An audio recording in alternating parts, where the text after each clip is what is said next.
Pozdrav svima i dobrodošli na kanal. Danas ulazimo u jednu od najzanimljivijih i najupornijih priča s Balkana kako su Iliri, drevni narod našeg prostora, uspjeli napraviti nepresušan izvor.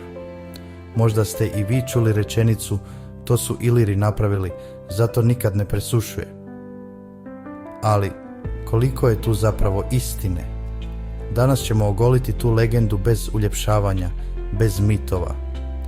Pogledat ćemo povijesne izvore, geologiju, primjere na terenu i razloge zašto te priče još žive.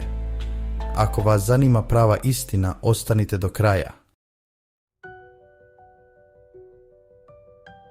Prvo, hajde da kažemo par riječi o Ilirima bez čega nema konteksta.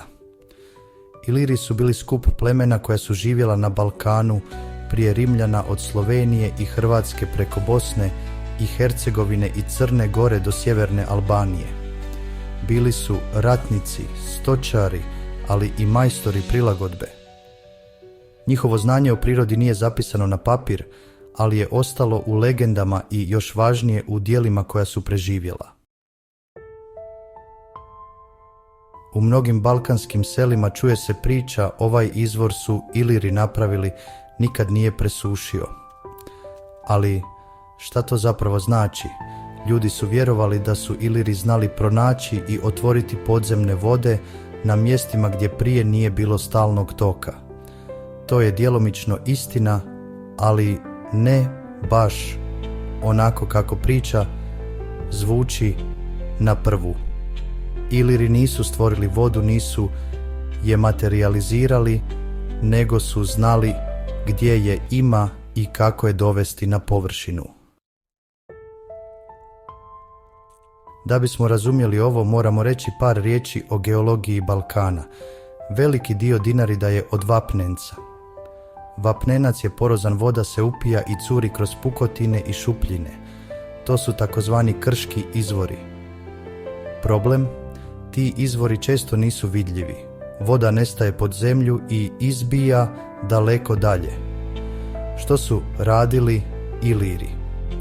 Kad bi pronašli vlažno mjesto, stijenu koja pušta kapljice, oni bi kopali dublje, proširili pukotine, gradili male kanale od kamena i time, oslobodili cijeli tok. Ajmo potpuno konkretno. Iliri su locirali takozvane žile vode, znači vlažne pukotine, i onda su ih proširivali primitivnim alatima. Usmjeravali su tok vode kamenom oblogom, a redovno su čistili mulj koji bi začepio prolaz.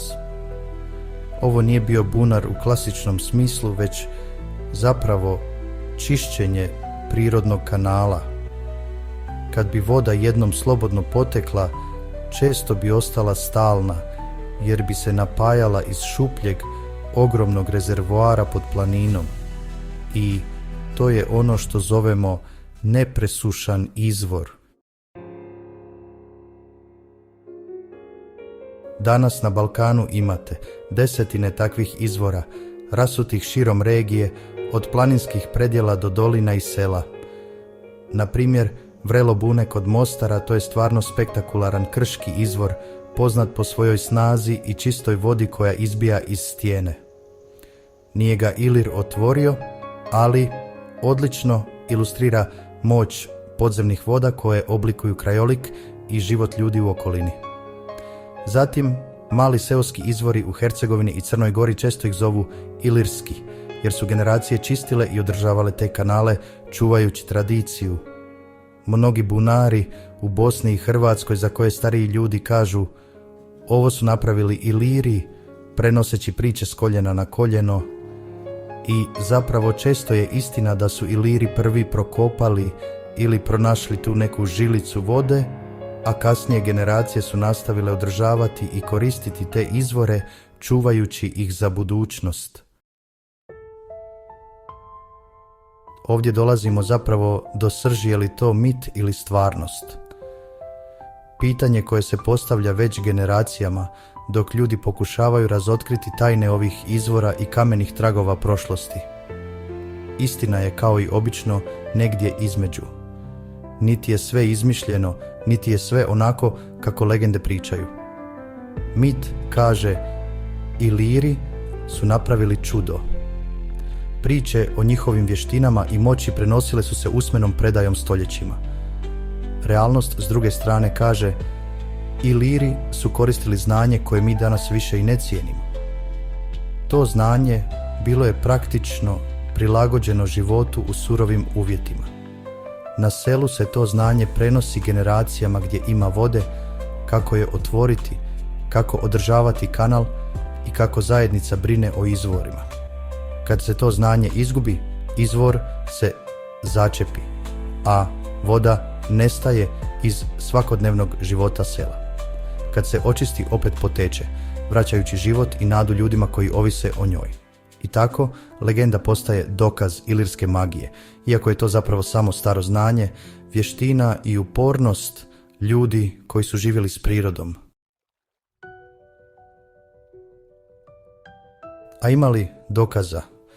Arheološki nalazi pokazuju kamene obloge kanala stare više od 2000 godina, prošireni prolazi u vapnenačkim stijenama, ostaci naselja uz takve izvore.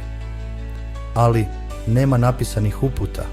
Iliri nisu imali pismo kojim su to objasnili, sve je bilo usmeno. Zato nam ostaju samo tragovi i usmena predaja koja sve začini misterijom. Dakle, jesu li Iliri zaista napravili nepresušne izvore ili je riječ o legendi koja se prenosi generacijama? Da, u određenom smislu, jer su pronašli, otvorili i uredili prirodne podzemne tokove, pretvarajući ih u korisne izvore za zajednicu. Ne, nisu stvorili vodu, ni nadprirodno izveli neko čudo, već su koristili ono što im je priroda već dala. Bili su zapravo jednostavno majstori prirode i geologije, bez formalnog školovanja, ali s generacijama iskustva i mudrosti koje su prenosili usmenom predajom.